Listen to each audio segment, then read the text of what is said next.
नमस्कार, स्वागत है आपका दिल्ली एनसीआर दिन भर में। मैं हूं आपके साथ करुणा ठाकुर। बात करेंगे दिल्ली एनसीआर की बड़ी खबरों की, लेकिन उससे पहले डालते हैं सुर्खियों पर एक नजर। आम आदमी पर महंगाई की मार, रसोई गैस के दाम में 25 रुपए की बढ़ोतरी। फरवरी में तीसरी बार बढ़े एलपीजी सिलेंडर के दाम। दिल्ली में पानी न मिलने पर फूटा लोगों का गुस्सा। पटेल नगर विधानसभा इलाके में सड़कों पर उतरे लोगों ने किया चक्का जाम।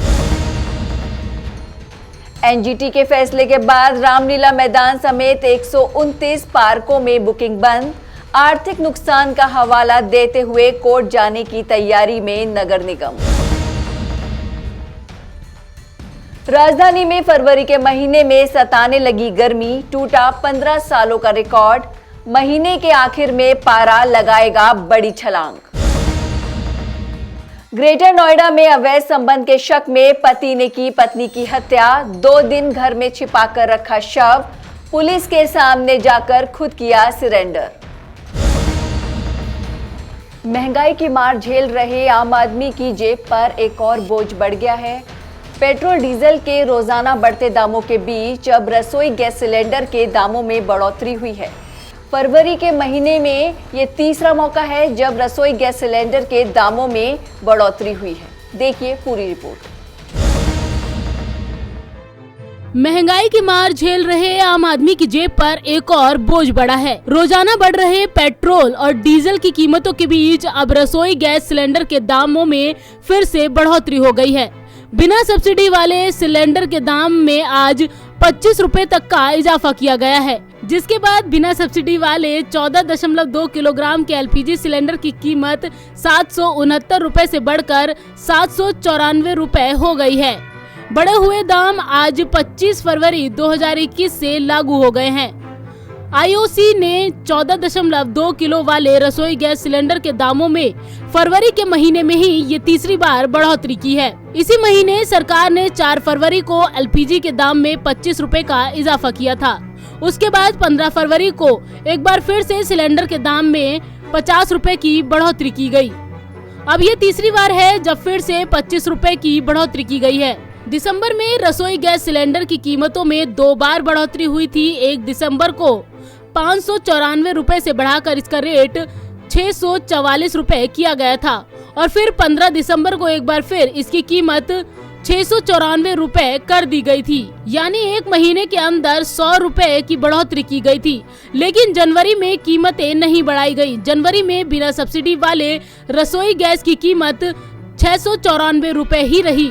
फरवरी की शुरुआत में घरेलू गैस सिलेंडर की कीमत में बढ़ोतरी नहीं की गई और ये अपनी पुरानी कीमत पर ही लोगों को उपलब्ध हुआ। आज से दिल्ली में एलपीजी सिलेंडर का रेट 794 रुपए हो गया है। यानी सिर्फ फरवरी में ही एलपीजी सिलेंडर के दाम में 100 रुपए की बढ़ोतरी हुई है।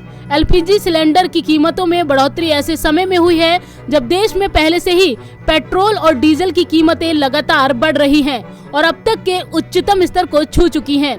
ऐसे में रसोई गैस के दाम बढ़ने से आम लोगों के घरों का बजट बिगड़ना लाजमी है। नवोदय टाइम्स के लिए संगीता सिंह की रिपोर्ट, दिल्ली।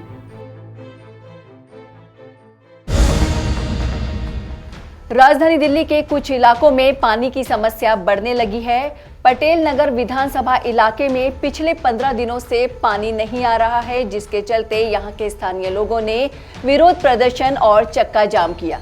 देखिए क्या है मामला।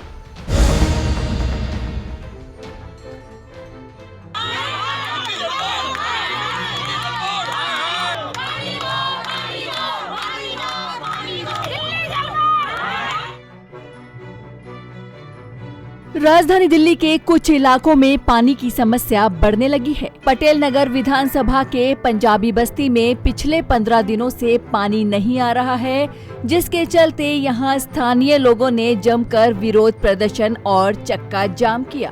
अशोक जी, आज आप लोग यहाँ मिलिट्री रोड पे जो है आनंद पर्वत पानी को लेकर के यहाँ पे जो प्रदर्शन कर रहे हैं, क्या वजह है इसकी? पिछले 10-12 दिन से लेकर ये पानी की लाइन, ये ठेकेदारों और दिल्ली जल बोर्ड के अधिकारियों ने जब से ये पानी की लाइन बदली है, तब से इस क्षेत्र के अंदर पंजाबी बस्ती हो चाहे थान सिंगर हो, पानी नहीं आ रहा। और पानी एक ऐसी मूलभूत आवश्यकता है जिसके बगैर आदमी जी नहीं सकता। लगातार यहाँ पर अधिकारियों को बताया गया, यहाँ के विधायक राजकुमार जी तक पहुँचाया गया अपनी बात को, लेकिन सुनने वाला कोई नहीं।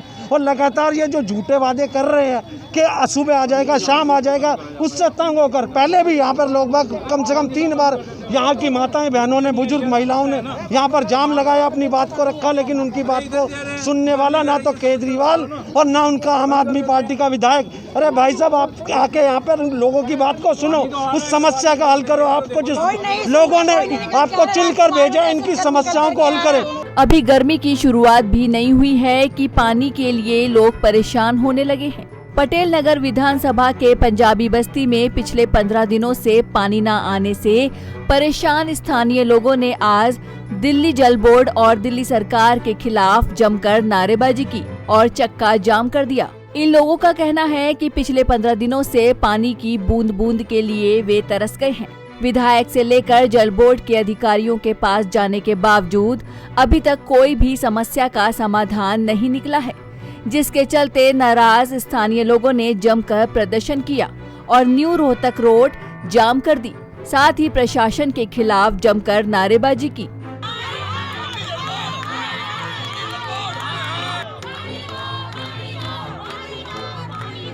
इन प्रदर्शनकारियों की यही मांग है कि प्रशासन इनके इलाके पर ध्यान दे और जल्द से जल्द पानी की समस्या को दूर करे।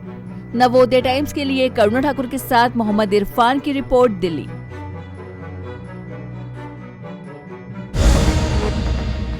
राजधानी दिल्ली में नेशनल ग्रीन ट्रिब्यूनल यानी एनजीटी ने रामलीला समेत राजधानी के 129 पार्कों में रैलियों और शादी समारोह के कार्यक्रमों पे बैन लगा दिया है, जिसके चलते पहले से संकट झेल रही नगर निगम के सामने काफी चुनौती खड़ी हो गई है। देखिए पूरी रिपोर्ट। राजधानी दिल्ली में एनजीटी यानी नेशनल ग्रीन ट्रिब्यूनल ने रामलीला मैदान समेत राजधानी के 129 पार्कों में रैलियों और शादी समारोह जैसे कार्यक्रमों पर प्रतिबंध लगाया है। एनजीटी के इस आदेश के बाद नगर निगम के सामने बड़ी चुनौती खड़ी हो गई है। पहले ही आर्थिक संकट से जूझ रही नगर निगम के सामने अब एक और संकट खड़ा हो गया है। फिलहाल एनजीटी के आदेश के बाद बुकिंग बंद कर दी गई है और उत्तरी दिल्ली नगर निगम में कुल 47 पार्क ऐसे हैं जिस पर शादी समारोह की रोक लगाई गई है। वहीं दक्षिणी दिल्ली नगर निगम के 64 पार्कों पर और ईस्ट दिल्ली नगर निगम के 18 पार्कों पर प्रतिबंध लगाया गया है।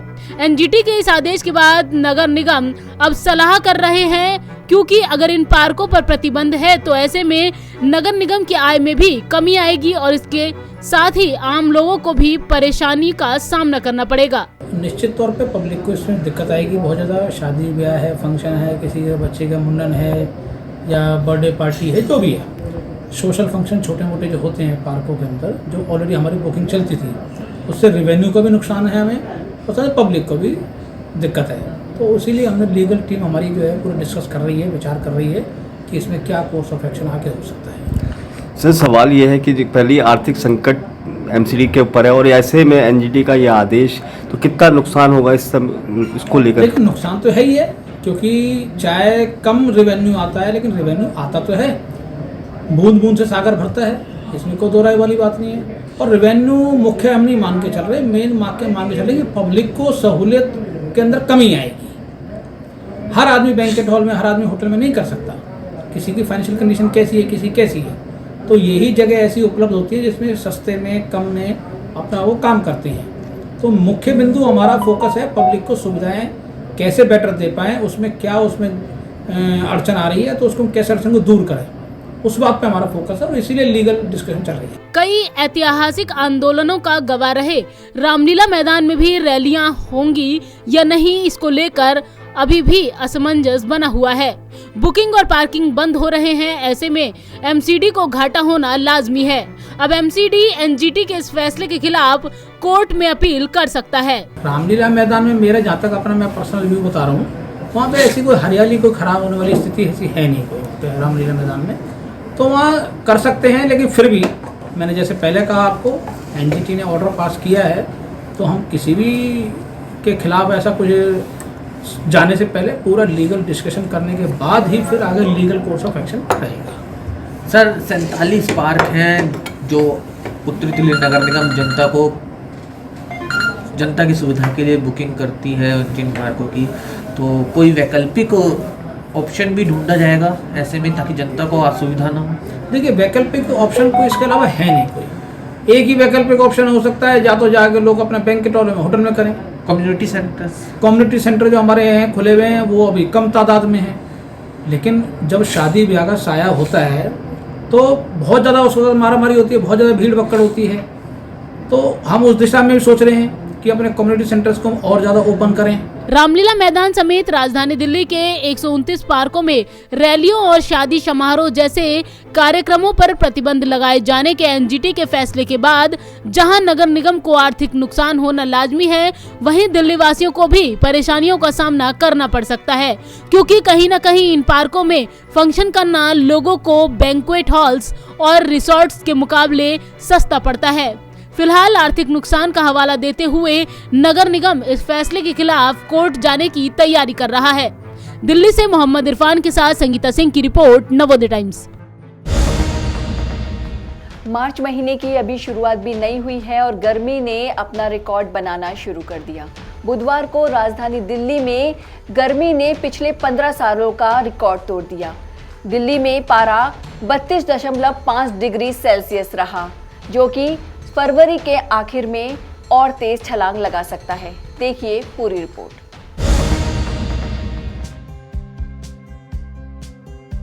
दिल्ली में मौसम का मिजाज बुधवार को काफी बदला नजर आया।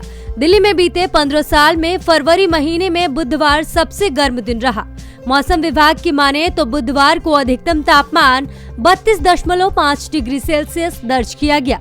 राष्ट्रीय राजधानी में बुधवार सुबह मौसम गर्म रहने के साथ ही उमस भरा रहा। हवा में आर्द्रता का स्तर 100% तक दर्ज किया गया। वहीं न्यूनतम तापमान सामान्य से 1 डिग्री सेल्सियस अधिक रहा। मौसम विभाग के अधिकारी की माने तो न्यूनतम तापमान 12 डिग्री सेल्सियस दर्ज किया गया, जो सामान्य से 1 डिग्री सेल्सियस अधिक है। वहीं हवा में आर्द्रता का स्तर 100% तक दर्ज किया गया। अधिकतम तापमान मंगलवार को 31.5 डिग्री सेल्सियस दर्ज किया गया। आईएमडी के आंकड़ों के मुताबिक फरवरी में पिछली बार सबसे अधिकतम तापमान 2006 में दर्ज किया गया, जब पारा 34.1 डिग्री सेल्सियस रहा था। साल 2009 से 2020 के बीच फरवरी के महीने में सबसे अधिक पारा 2017 में 32.4 डिग्री सेल्सियस दर्ज किया गया था। आंकड़ों की माने तो फरवरी 2020 में अधिकतम तापमान 27.8 डिग्री सेल्सियस दर्ज किया गया। 2019 में 28.1 और 2018 में 32 डिग्री सेल्सियस दर्ज किया गया था। आपको बता दें कि इस बार 10 फरवरी को ही अधिकतम तापमान ने 30 डिग्री सेल्सियस के आंकड़े को छू लिया था। इसके बाद से लगातार अधिकतम तापमान में वृद्धि दर्ज हो रही है। पारे में लगातार इजाफा मिल रहा है। इस बार गर्मी पूरे तेवर के साथ दिल्ली में अपना रंग दिखाने को तैयार है। दूसरी ओर मौसम विभाग ने कहा है कि उत्तराखंड में चमोली में आज आंशिक रूप से शाम या रात के समय में आसमान में बादल छाए रहेंगे। जिले में अधिक से अधिक हल्की बर्फबारी और जिले के उत्तरी भागों में हल्की वर्षा की संभावना है। इसके साथ ही तपोवन और जोशीमठ के क्षेत्र में आंशिक रूप से बादल छाए रहेंगे। शुष्क मौसम बने रहने की संभावना है। अधिकतम तापमान 23 डिग्री सेल्सियस और न्यूनतम तापमान 8 डिग्री सेल्सियस दर्ज किया जा सकता है। मौसम विभाग की माने तो पूर्वोत्तर के असम, अरुणाचल प्रदेश और मेघालय में भी तेज गरज के साथ बारिश हो सकती है। साथ ही जम्मू कश्मीर और लद्दाख में बारिश और आंधी के लिए अलर्ट जारी किया गया है। ब्यूरो रिपोर्ट, नवोदय टाइम्स, नई दिल्ली।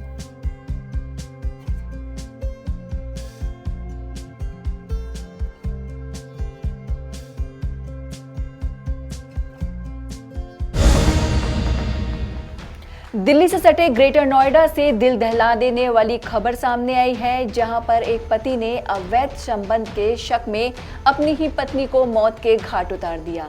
और इतना ही नहीं, ये पति अपनी पत्नी के शव के साथ 2 दिन तक घर में छिपा रहा और बाद में पुलिस के सामने सरेंडर कर दिया। देखिए क्या है मामला। दिल्ली से सटे ग्रेटर नोएडा से एक दिल दहला देने वाली खबर सामने आई है, जहां एक पति ने अवैध संबंध के शक में अपनी पत्नी को मौत के घाट उतार दिया। मामला ग्रेटर नोएडा अल्फा 2 सेक्टर का है, जहां रजनीकांत अपनी पत्नी खुशी के साथ रहता था और करीब 8 महीने पहले दोनों का प्रेम विवाह हुआ था। रजनीकांत को शक था कि उसकी पत्नी का किसी से प्रेम प्रसंग चल रहा है, जिसके चलते आपस में दोनों का झगड़ा रहता था। और 2 दिन पहले कहासुनी इतनी बढ़ गई कि रजनीकांत ने गला दबाकर खुशी की हत्या ही कर दी। और इतना ही नहीं, उसने 2 दिन तक पत्नी का शव घर में छिपा कर रखा और जब शव से बदबू उठने लगी तो वो घबरा कर थाने पहुंचा और पुलिस को पूरी वारदात बताई और सरेंडर कर दिया। थाना बीटा 2 अंतर्गत अल्फा 2 में एक महिला की घर के अंदर डेड बॉडी मिली है। इसके पति के द्वारा इसकी हत्या की गई है। लगभग 7-8 महीने पहले इनकी शादी हुई थी। अवैध संबंधों के शक में पति पत्नी में आपस में झगड़ा हुआ। इस झगड़े में उसने उसकी गला दबाकर हत्या कर दी। डेड बॉडी को पंचायतनामा भर करके पोस्टमार्टम के लिए भेजा गया है। इसके पति को पुलिस हिरासत में लिया गया है।